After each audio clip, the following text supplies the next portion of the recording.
Hi everybody, welcome to Shelf Control. I'm Lisa. I'm Norm. And today we're talking about Fortune and Glory, the cliffhanger game.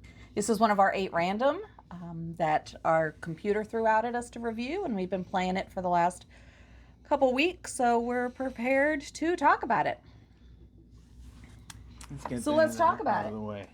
Fortune and Glory is a Indiana Jones simulator. I want Fortune and Glory. So I don't need Glory. I'll take Fortune. We're all playing as archaeologists, flying aces. I'm a nightclub singer. This is taking place in like the 30s, and basically you're searching the world for artifacts and glory, either trying to get them before your opponents or working together and trying to get them before the Nazis or the mob gets them. Yep. So it's an independent or a co-op. You're either racing each other for the artifacts or working together. So ¿Por qué no los dos? They do say that there is a hard variant where you can play competitive and throw the baddies in. And it makes it really hard because you're not only competing against each other, you're also competing against the baddies. The baddies. Are we the baddies? This game, it shares a lot of the same DNA as Eldritch Horror and other games like that, where you move to a location and have an encounter of some kind with some skill test where you got to roll some dice and try to beat it. What's unique with Fortune and Glory is the cards, the encounters that you have are double-sided. You draw from the bottom of the deck, so you don't know what you're having to go against. So here, an assassin is coming after you. It requires either your cunning skill or your agility skill, and it'll give a number that's required on the die rolls and how many successes. So in this case, cunning is a 5+ on a 6-sided die, but you need 2 successes. Mm-hmm. Agility, you have to roll a 6, but you only need 1 success. And so you pick which one of those you want to do. And every one of the player cards has combat, agility, cunning, or lore, and they all have a number value to it. So that's how many dice you would roll in that challenge. So in this instance, my combat is 3. If I'm fighting, I would roll 3 dice. Agility is a 5, so I would get to roll 5 dice. Cunning is a 3, and lore is a 2. So my lore is not very strong. So in this situation, cunning, rolling a 5 or a 6, you need 2 successes. Her cunning is 3 dice. Mm-hmm. But her agility is 5. That's 5 dice, but she has to roll a 6 on one of those. So dice. I would probably go for that because I have 5 die to chance getting a 6. So you have to think about, what do I have better odds with? And one thing that's unique with this game is with cunning, you're rolling 3 dice. You need 2 successes out of 5, as long as I rolled 2. But let's say I rolled 1 5. I've got one of those successes, so I would mark that down. I got 1 success, and I could roll again. And you can roll all 3 dice. And so you keep rolling, adding to how many successes you have until you roll no successes. And so rolling 1 5 gets me halfway to my goal, but I still have the possibility of rolling no 5s the next time and then failing. But the ability to roll all your dice again instead of just taking out the ones that were successes and being left with the 2, you still get to roll all 3 dice. So that's really nice. And if you don't succeed, you flip the card over and it's a cliffhanger. Your turn ends. Your turn ends, and it has something that you have to deal with at the beginning of your next turn. You can't move away. It's kind of like the old radio shows where they would leave you on a cliffhanger. Tune in next week to see what happens. There's also a push your luck element. So you'll draw an artifact and an adventure card, and that's going to tell you that you are looking for the Ring of the Dark Fire. So both are needed for you to know what you're looking for. This will give you 4 gold if you acquire this artifact and sell it in a city. But down here, it shows 4. So you need to complete 4 challenges in order to get this artifact. So if you're doing your first challenge and you succeed, you can either stop right there and take the 2 glory that this card tells you, or you can press your luck, like Norm said, and you get to try again.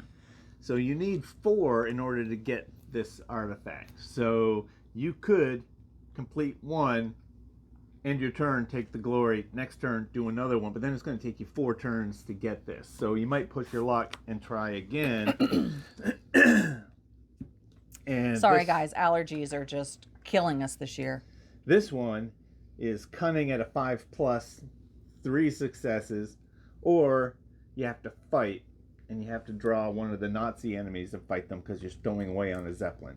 So with her cunning of a 3, she needs 3 successes. Why am I doing this one? My cunning's a 2. Oh, all right. So, but my combat's a 4, so I might decide to fight instead. And then you would just draw one of the enemies, and I got guard dogs. Does this one say it has to be infantry? Yeah, so dogs aren't infantry. So you would draw again. Gotta find infantry. All right, so some guards. So then you would fight these guards. What I would do is I would take this card, and they get to roll 3 dice for theirs. And they have 2 wounds, which means if you hit them twice, you've killed them. And they do not have any defense. So usually all of us have a defense or a shield of 1. So we would both roll the dice, and anything in a 4... My combat is 4, so I would roll 4 dice. So a 4 and above is a hit. So these guards hit him once, but his shield deflected it. My defense would stop that. And I hit them 3 times. So he's killed these guards, so he would get that glory of 2. And I would successfully have infiltrated the blimp. So I would have 2 successes. And then I have to think, do I continue on, or do I stop now? Because this is 4 glory. If I stop now, I'll get 6 glory. If I continue on and fail, I don't get the glory from these 2 successes. So I might say, I've got 6 glory banked up here. I'm going to stop. I'm halfway to getting that artifact, and I have 6 glory. And the good thing is if you're at a artifact spot and you do 2 successes, decide to stop, you get that glory, and then you basically are setting a camp and you're resting for the night. So if you have any wounds on you, those automatically go away in your resting phase. Now, if you're not in an artifact location and you get wounded and you're moving around, you actually have to go into a city, and then you have to pay 1 glory for every wound you have to get those removed. Another interesting thing is if you are at a location where an artifact is, and there happens to be a baddie in that same spot, you have to sneak past that baddie in order to try to infiltrate further and get to where the artifact is. So your first attempt is a free attempt. You get to try. If you're successful, you then have to sneak past him to try it again. If you're successful that second time, you have to try to sneak past again until you get all of your successes. But if you do your first attempt and you're successful, you can decide to set camp, rest, and then when you start on your next turn, you get to start the adventure again without having to sneak past. It's only when you push your luck that you have to sneak. And each baddie has a different search value. And it's unique with searching, you kind of have your own agency. You basically pick a number between 1 and 6. So I'd say 2. And then they're searching. They didn't roll any 2s, so you're fine. So I was successful in sneaking past because I'm very cunning. I'm like a ninja. If they rolled 2 2s, then you have to do 2 fight rounds with these people. So they're different. They're tougher than your normal enemies. This guy's got 8 wounds that it takes to knock him out, and he has some special abilities while fighting. And you don't need to kill him. You just need to endure 2 fight rounds without dying yourself. Yeah, it all depends on how many of these rolls came up on the search number. And if you encounter them normally, every time you encounter them, it takes 1 fight round to deal with them, and then you can continue with your turn. Now, if you happen to die while you're fighting them, so I have wounds of 4 with 1 defense. So if they attack me and they hit me one time, my defense will block it. But if somehow they hit me enough times through a fight that I get 4 wounds, I die. And what will happen is I will have to go back to my starting point, which for her is Hong Kong. So I'd go back to her home spot, and I would lay my character down. And that means I don't have any participation in the next of this round. And the next round, I don't get to participate at all. But at the end of that next round, I get to stand my character up and get to start and participate again. So being KO'd can be pretty bad. Yep. Especially if you're doing a co-op and y'all are trying to get all the artifacts before the baddies. Now, something that's interesting with a co-op is you have either the mob headquarters or the Nazi headquarters, and if you infiltrate a hideout or a headquarters and you get through it, you can actually steal an artifact from them that they have obtained from the board. And if you do that, we can sell it at the market and get that money. So the game is based on whoever gets to a certain amount of money first, and that determines who wins the game. If the baddies, they've got a track. They have a tracker, and depending on how many players you're playing is how far they have to get. When we played co-op in 2 players, they had to get to 15, and there's different things that trigger it moving up. If they get 3 gold, it moves up. There's certain cards that will trigger it to move up. And when they get an artifact, it'll move up twice. But if you steal an artifact from them, you can move it back twice, and you've got that artifact to then sell to try and get your required amount. I think one of our games they got to 13 or 14. They got pretty close. They got really close before we sold. And our so last that artifact. was that's when we were against the Nazis. When we went against the mob boss, it was pretty easy. That was a little bit easier. But with the Nazis, you've got, what is this called? It's a Zeppelin! The Zeppelin is moving around the board at the end of each turn. And every time he lands at a particular location that he's destined to land in, he drops a Nazi soldier. So by the end of the game, there were, the Nazis had infiltrated the entire world, but they did not win. So we still beat the war, but they had... We stopped it from taking over the world, but those Nazis just breed like rabbit. That stuff spreads like cancer. I won't have it around. To the point that we had run out of the minifigs for the Nazis. They were all over the place. Because each time one of the Nazi leaders come out, 2 Nazi soldiers come out with them as guards. So you're trying to make sure you, one, stay away from all of them or defeat them. So that was a bit more challenging. I think that one was a bit more fun than the mob one. You can get allies and gears, or you can buy common items. So if you get a gear, it goes on your character and helps you out. So you can get a rifle, a monocle, which gives you an additional cunning roll. The rifle, of course, gives you additional combat rolls.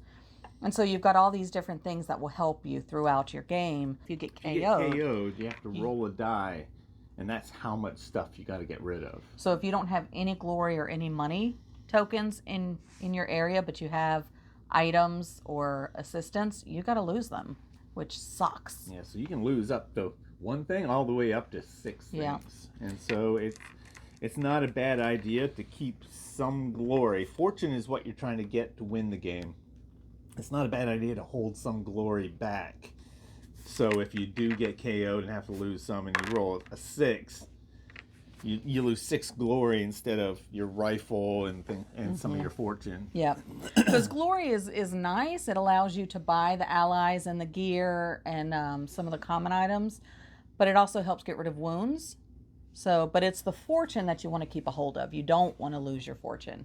In a co-op game, you do not lose fortune. When one character KOs and has to go back, you can't lose. So if you don't have anything but fortune, you're not losing any, because it's just not fair that he may have worked so hard to get all this fortune and then I lost all of it. And she's running around fighting Nazis and dying over and over and over again. Well, you got to fight the Nazis. We cannot. They put it in the rules that they don't want one person to feel like just because of their bad luck they pulled the whole team down. So in co-op, you don't lose fortune when you're KO'd. All the different artifacts, like she said, you're pairing up an adventure card with an artifact. So the artifact is, in this case, the ring. The adventure is of the dark fire, and so you would pair those together. And this is the Mine of the Pale Moon. So again, you only need 2 adventures to acquire the artifact, but you get 8 when you sell it. Well, but that's a temple. That's a temple, yep. And so the temples are different in that the danger is not how many of these encounters you have to do, but instead every time you do that number of encounters, there's a possibility that the temple's going to collapse. It's actually getting weaker. So that temple gets piled up however money that artifact is worth, and then each time you make it through one of the adventure phases, it gets closer to collapsing, but you take one of those monies. Take one of the money. And so your goal is to take the 8 money off of it before the temple collapses. And when the temple collapses, you got to do an escape test to see if you make it out of there, or you get buried underneath the temple and get KO'd. The baddies always die. They never get to try to escape, but we can try to escape. If you're in a city, you draw a city card that might have an encounter on it, or it might have a benefit. Like in this case, you pick up a package to deliver to London, so you keep this a secret. If it's a co-op, you can put it face up. But if you can get to London, then you can get some fortune. It's a D6 roll for fortune. Sometimes it's a card that might. Yeah, in this case, there's trouble in town. You draw a random villain, and then you have to try and skip past them or fight them.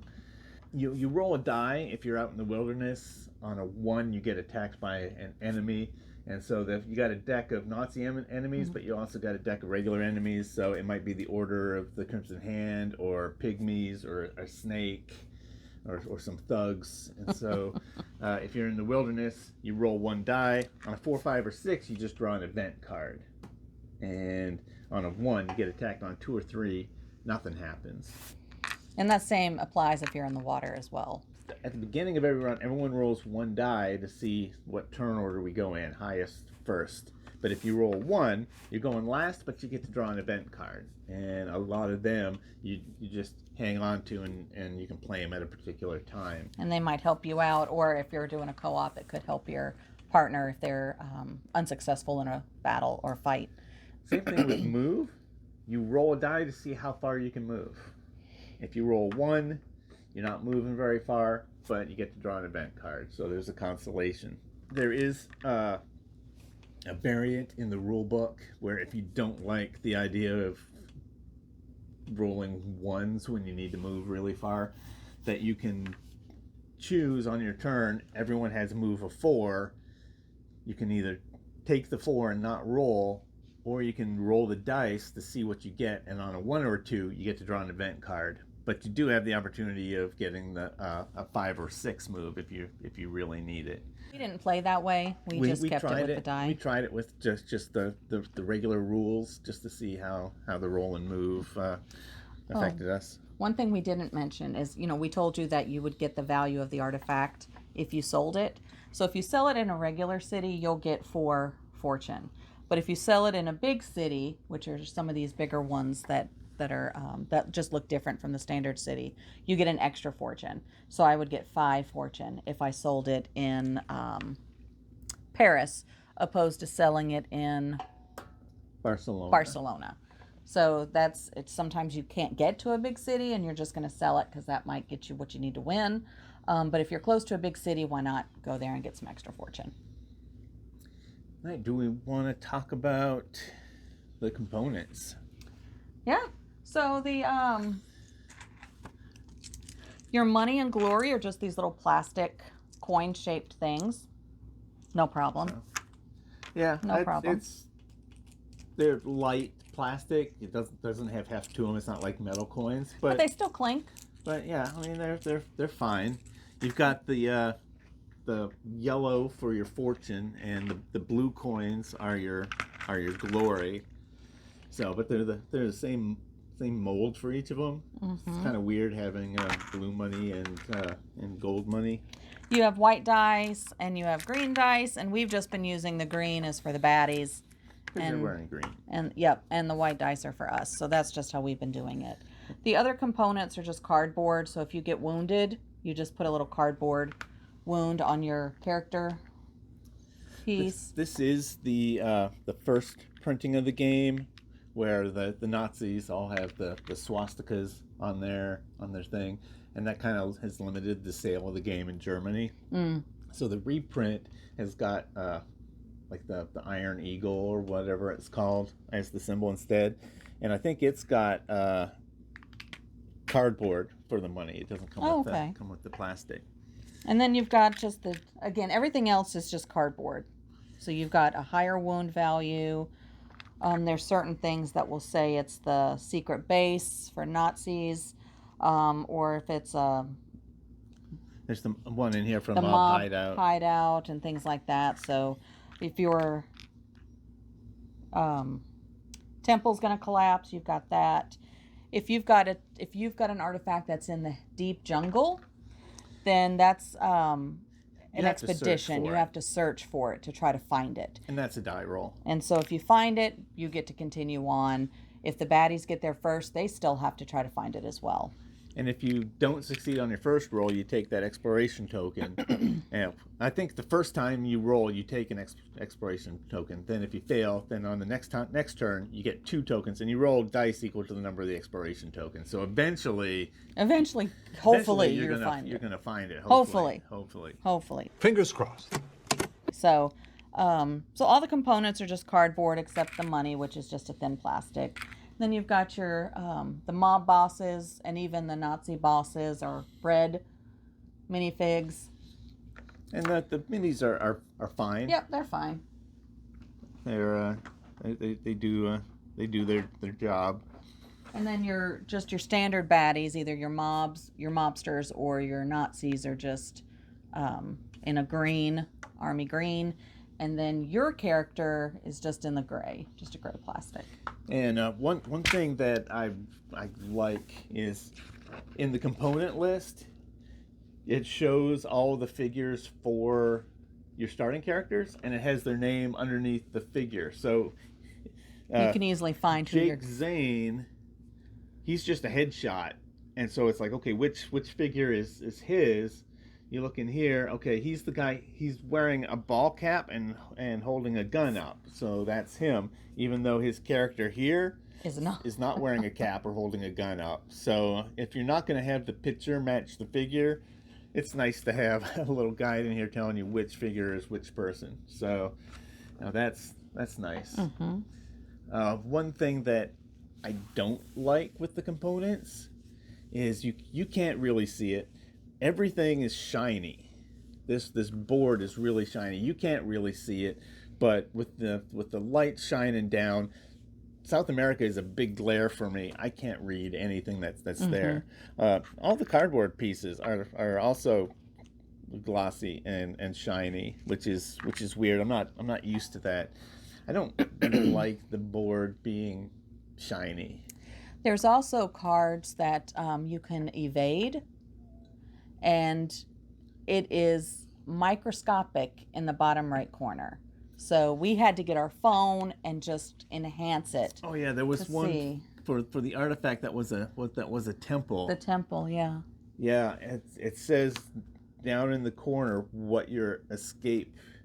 I'm going to hold it up there. It's down here in this little corner. Yeah, so to see it, you have to have a magnifying glass. Yeah, it's escape agility 5+ with 3 successes. You can read that? Yep.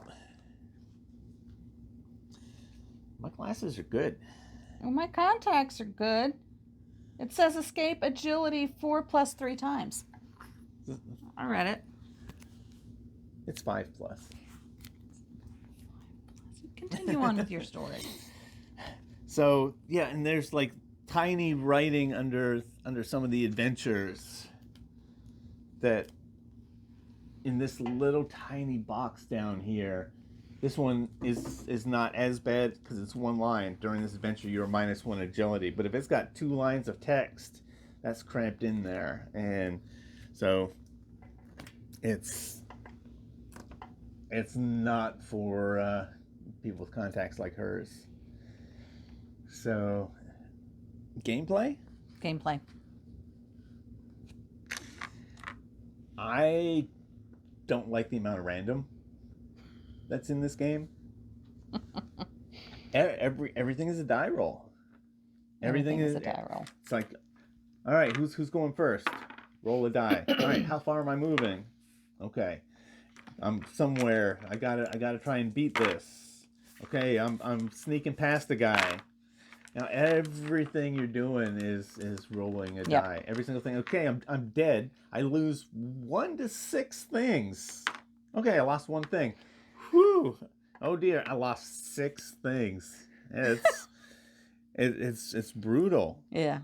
And there are games that do have this random element that you're doing this die roll.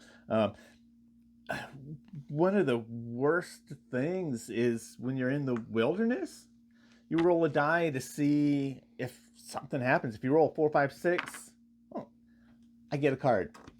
My turn's over. If I roll a 1, I gotta fight. I gotta fight some natives. It's like, okay, I'm doing something. I'm fighting some natives. Might get some glory. If I roll a 2 or a 3, all right, my turn's over. Nothing happens. It was uneventful. And while nothing happening can be a good thing because you're not getting hurt, it's not a fun thing. It can be a bit boring. You would like something to happen, like in Eldritch Horror, a similar kind of thing. Depending on what kind of wilderness you're in, they have a deck of encounters where you're going to encounter something. Mm-hmm. Every turn, something's going to happen. Whether you're in the city or dealing with the baddies, or if you're just standing in the middle of the woods, something's going to happen on your turn. You're not going to roll a die and nothing's going to happen. Right. The getting allies and gear is, other than the common items, you can look through the common items to buy a torch or a map, something like that. But the allies, it's like, okay, I'm in a city, I'm going to spend 5 glory. It costs 5 glory. And you take either an ally or a gear. So it's like, I'm going to take a gear. And you just take off the top, and it's whatever that is. It's like, oh, I got some dynamite. All right, that might come in handy. It might not. I would have liked to have had a gun. That would have been nice. But I have no idea what I'm spending my glory on when I'm doing it. Yeah, if you're getting a common item, you can look through that stack and buy what you want, but your gear and your allies are just off the top, and it costs 5 glory, and you have to be in a city to do it.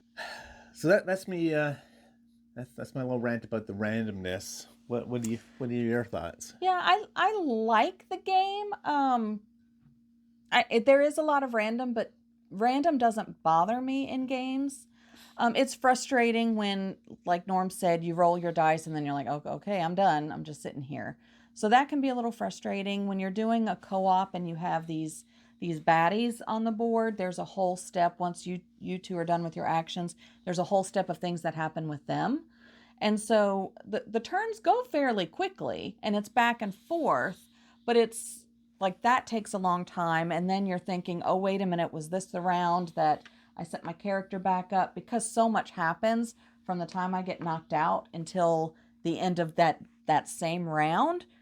You're questioning, is this the time I put my character up, or is it next time? So it's sometimes a little the ending portion or the time between your part and the end can drag on a little bit, that you're not that you may lose track of when your character is not knocked out and able to play again. I think that the encounter with the cliffhanger is a neat idea, but the feeling of the adventure is not really there. Like this stowing away on a Zeppelin, the flavor text is sneak aboard or fight your way through. So if you're doing cunning, you're sneaking. If you're fighting your way through, and you just do the cunning or the fight. And then, regardless of which one you do, if you're not successful, you're doing the same cliffhanger. And then, the cliffhanger is a fist fight at 5,000 feet. So you got found, so you got to fight Nazis anyways. Guns can't be used because you're in a Zeppelin. And because it's a cliffhanger, the enemy's a little bit tougher to beat. And that's another thing. Sometimes your cliffhanger doesn't come back until your next turn as far as your action turn. So not the initiation phase or the movement phase. It's in the action phase. And sometimes we completely forget that we have a cliffhanger. We're like, all right, we're going to move into this next area, but you've got to resolve that cliffhanger. And So it's like, your oops, next, I got a yep, cliffhanger. Let me move back and yeah, do my cliffhanger first. Other games have so much more writing on the cards, just like giving a little bit of the story. And so many times playing this game, you're just drawing the card and you're just looking at what do I need to achieve it. There were times where Lisa would draw a card and she'd be like, okay, I need cunning or I'm gonna fight, and I'm like, well, what are you doing? Let's it doesn't matter. Try to get some theme out of this game. It's like, oh, I'm stowing away on a Zeppelin. Okay, all right. I don't know. I just need to cunningly get my way out of it. And so, other games will have like either the card have a lot of writing, like with Eldritch Horror. You read this thing about what horrible thing is happening, and gives you a little bit of tension of, okay, I might get my face eaten if I don't if I don't get past this. This is I'm stowing away on a Zeppelin, and the bad thing is a mystery until it flips. This is kind of a little nitpick, but the fortune and the glory seem flip-flopped. Yeah. To me. Yeah. Like when you're selling artifacts for fortune and that's what you're gonna win with, it doesn't feel like Indiana Jones. Like when you're getting an artifact, you're keeping the artifacts away from the Nazis, and That belongs in a museum. it belongs in a museum. You're not selling it for cash. I think I understand why, because stowing away on a Zeppelin or avoiding an assassin, or there's one in here where you're getting attacked by a shark, and when you get past that, you get a certain amount of glory, and if you successfully fight off a shark, you're not going to get money for that. Yeah. The shark wasn't carrying a wallet. But you now have a story and scars. And so you've got the glory. And so then you're using that glory to hire allies and get gear. I guess your fame is, you're cashing in your fame and people are giving you stuff. But it seems weird that you're buying things with glory and you're collecting fame and just keeping that over fortune. You're keeping fortune over here. To me, it would make more sense that I'm buying stuff with fortune and I'm trying to get glory to win. And maybe you sell the artifact, or you get extra glory or something if you give it to a museum. So like different options of what to do with that artifact once you get it would have been a neat addition. It could be part of the story thing where you stow away on a Zeppelin. And under the success, it's like, oh, while you were there, you found such and such, which you were able to sell for money, and it gives you fortune instead of the glory. In a shark fight, maybe you fought off the shark and you found a treasure chest laying on the ground that gave you some money, or maybe some fights will give you some glory that would work towards your victory. But it just, to me, it just feels weird that it's like, okay, I'm spending 5 glory to get a piece of gear, and my money is just sitting here as a thing that I need so much to win. It would make more sense if you were getting so much glory to win. I think it, with an Indiana Jones simulator, it just feels weird that money is the object, not the glory. Yeah, he was never interested in the money. We tried it competitive and cooperative. I did not enjoy the competitive. It was basically just move around and try to do stuff. With the cooperative, at least we were working together with the game, trying to beat us. There was more interaction with things in the co-op version. So you're trying to sneak past the baddies, or you're in a temple that's going to collapse. But when you're just competitive against each other, we started like the game recommended first round. Yeah, it has a quick start rule. Yeah, and there was no temple, so you didn't have to worry about those collapsing, but you didn't interact with each other. I mean, there was really no need to discuss anything. So, yeah, I do agree that the co-op was more enjoyable. And the random rears its head a lot in the competitive. Because it's like, okay, I'm just rolling badly, while you're just breezing through Yeah. every Yeah, scenario. it was my rolls were horrible in the competitive Because game. it's not like I can be like, okay, I'm good at combat, I'm not good at cunning. Let me go over here where combat is good. Because you're just drawing off the bottom, and You have no idea. it's like, Yeah. oh, it's agility. Oops. Okay, I guess I got to try and get past that. And it's like, no, I failed because I'm not very agile. And then flip it over, and it's like, oh, more agility on this side. And well, she's over there just being like, oh, I'm really good at agility. Oh, I'm drawing agilities and just breezing through. And at least in a co-op, you've got that story of, Lisa's this awesome badass that's winning us the game. Well, I'm this bumbling fool that just finds himself in trouble after trouble after trouble, and win or lose, there's a little bit of a story there. That's about almost like real life too. So yeah. I'm the badass and I'm the bumbling fool. he's the bumbling fool. But so You're not a fool. You bumbling incompetent. I would say that competitive is the way to play this. I mean, not competitive, cooperative. You just contradicted I everything you just said. Contradicted myself. The bumbling comes out. The bumbling fool. Play this cooperative. Cooperative is the way to go. Cooperative is the fun way. So. Let's give it some scores. Okay. Me first? Sure. All right. For the 0 to 7 for just gameplay mechanics, I would give it a 6. I will knock it just because of all that random. But I mean, that's kind of what they wanted from this game, where it's like, oh, are you going to get past this car chase? No. Okay, you're in a fiery wreck, and it's all about what wacky things are going to happen to you. So I don't like the randomness, so I'm going to dock it a point, but I'm not going to dock it 2 points for the randomness. Well, I'm also giving it a 6. Not docking it for the randomness. That's fine with me. I'm docking it for the shiny board, some of the shiny game pieces, and the teeny tiny writing.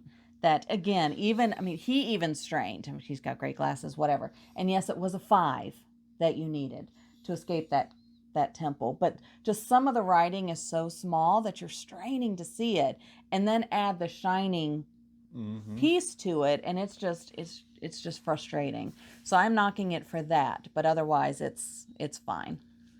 Okay, and the wow factor, this is 0 to 3. A 1. A 1? I'll play it if someone wants to play it. I don't know if I'd say let's go play, but I'd play it. I'm going to give it a 0. Wow. There's other games. The games like I mentioned, Eldritch Horror, and we got we got Agents of Smersh that we haven't played a whole lot. Agents of Smersh, and haven't talked about, where it has a book of scenarios. I am a Smersh agent. There's if someone was like, hey, I'd like to play Fortune and Glory, I would, but if they were at my house, I would be like, he would not bring it out as an option. I'd be like, let's play this instead. Let's play Eldritch Horror or Agents of Smersh, or we have other games that we're going to be playing through in our collection. Is Eldritch Horror and Agents of Smersh going to stay? I don't know, but one of those, I would take either of those over this game. I'm going to be saying Smersh all day now. So yeah, I'm gonna give it a 0, because I wouldn't play it unless somebody actually brought it over and actually really wanted to play it, because my vote is not keeping this. So we've got a 6. No, we've got mine's a 6. Yours a 6 and a 7. So are we keeping it?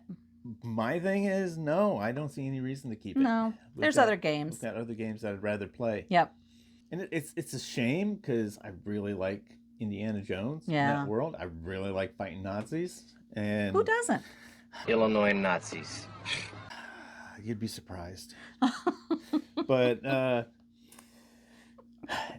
don't feel like I'm doing Indiana Jones stuff in here. So Yep. So this is another one of the 8 random we're getting rid of. So This that's 2 for 2 from our 8 random that are leaving the collection. This one's out the door. This So- is an older game as well. It's a 2011 Yeah. game, but they did a recent reprinting of it that comes in a much smaller box, and like I said, doesn't have the plastic and things like that. But it's pretty much the same game. It Comes with a CD of their music. CD. The game soundtrack. It's not good. I brought it up on YouTube because we didn't have a CD player. We do have a It's CD not. It's not player. great. You could find some other thematic music that probably do better. Like And, Indiana Jones. So All right, number 2's out.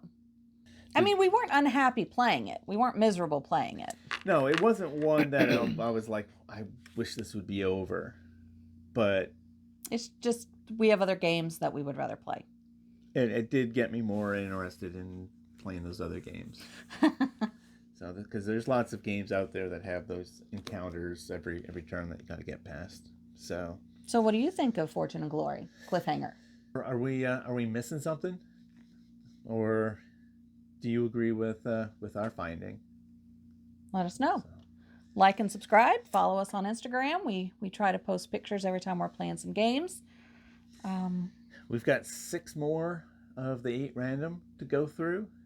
Yep. So And one stay of them tuned. we're playing tonight. We've got some folks coming over, and what are we playing? We're going to Tammany play Hall. Tammany Hall. We want to play that with more people. Play it more Yep. times because we can't play it with 2. Hit the subscribe button if you haven't. We're so thankful for everyone. We just crossed the 100 subscriber mark. That's not something that we ever thought that we would get Yeah, to. but we expected our children to follow us because they're obligated to, but this is just us working through our collection, seeing what we want to keep and what we want to get rid of, and we're just having fun doing this together. and we're so happy that you guys are joining us and going through our journey with us. So So all right, we'll see you next time. right. Bye. Bye.